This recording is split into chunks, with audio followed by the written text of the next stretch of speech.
Hello guys, Radhe Radhe, जय श्री श्याम। कैसे हो आप लोग? हो करती अच्छे होंगे, स्वस्थ होंगे, मस्त होंगे। मैं आप लोगों को दिखाती हूँ मैं कितना ऊपर चढ़ रखी हूँ छत पे। मम्मी के घर आ रखी हूँ ना, ये मेरा मायका है।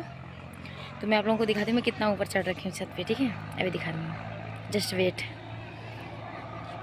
आप लोग नीचे का देखें, मजाक मत उड़ाना, क्योंकि बगल में मतलब किसी और का ज़मीन है, वो ना साफ़ सफाई नहीं कर रखे हैं।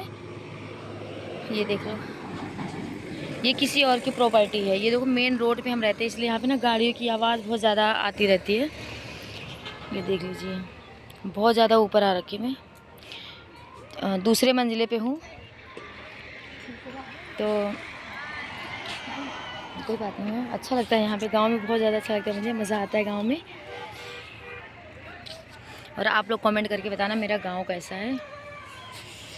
देखो, ये मेरा गांव है, काफ़ी बड़ा गांव है, मतलब बहुत बड़ा है। हम लोग गांव के मतलब बिल्कुल सरहद पे मेरा घर है।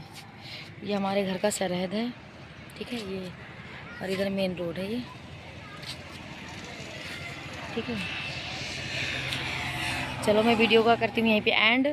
नेक्स्ट ब्लॉग जल्दी बनाऊँगी गांव का, और रील वगैरह भी शूट करके डालूँगी। अगर आप लोग को मेरा गांव अच्छा लगे तो कमेंट करके बताओ, ठीक है। वहाँ पे बच्चे लोग ना देख के मज़ा उड़ा रहे, मतलब बोल रहे वीडियो शूट करी, वीडियो बना रही। वहाँ पे लोग बच्चे बैठे ना, ये देखो इधर वो बच्चे हंस रहे हैं। यहाँ पे भी देखिए आप लोग। Okay, bye bye.